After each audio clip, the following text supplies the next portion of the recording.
first question here dropped in a couple of times from our audience. Laurien, perhaps you want to take the first go at this. It did first drop in while you were speaking. Just asking, do you feel that there's going to be a potential review of some of these benchmarks when it comes to price gouging in a post-COVID world? And then particularly, as it was mentioned during the presentation, the pandemic, for example, seems to happen in waves. So do you think that we'll review some of these timescales when it comes to measuring price gouging?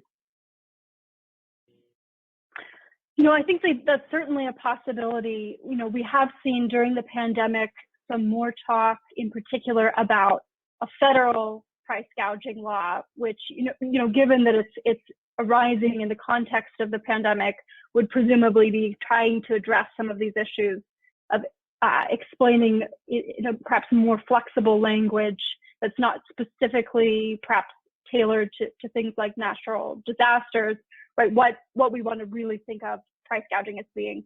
I think it's interesting that some of the major cases that we've seen coming through from state AGs for products, maybe outside of medical equipment, many of the cases we've seen really actually originated in the first few months of the pandemic. And I do think that's interesting, right? They've been making their way through the courts, but that seems to be that state AGs did target the early part of the pandemic, I think in part because of some of these issues related to the fact that it's not normally the case that you have an emergency that takes place in multiple waves, where state emergencies are extended multiple times or go on and off, right? And so I think it's reasonable to think that this is going to be an ongoing conversation, as well as, a defense potentially against allegations of price gouging.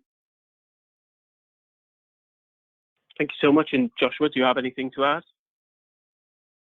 No, I agree with Laurien, and particularly, many of us living in the United States, there are some people who live in areas that are perhaps prone to natural disasters, and others who live in quote unquote kind of more boring areas of the country who aren't. And COVID-19 has put price gouging on the minds of everybody in the country and for that matter, the world. And so now I think it's going to continue to garner increased attention, not just in states, let's say, such as Florida or California, states where we're familiar with large natural disasters, but every corner of the country for sure. Thank you so much. And Joshua, a quick question that dropped in for yourself, just asking if you could comment on whether you felt that price gouging was perhaps more commonplace in practice, and just asking how you would potentially understand that from an economic perspective.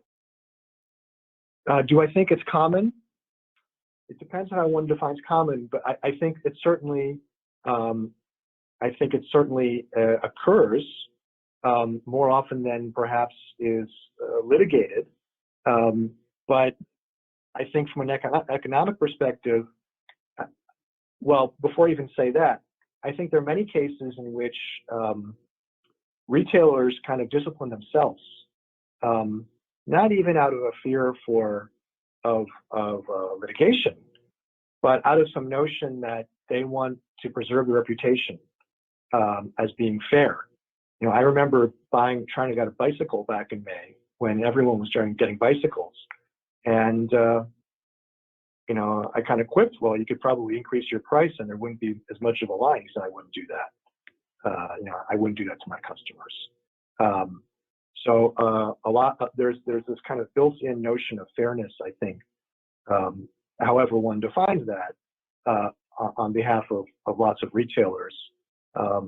With that said, yes, I do think it occurs probably more than we observe in terms of what's litigated. But in order to measure that, that's another question, and that's involves many of the obstacles that Laurien and I discussed today. And it's not enough just to say, oh, it looks like prices have increased, and there is an emergency. I suspect that this is price gouging. It could be, but a good amount of understanding and work needs to be done before coming to that conclusion.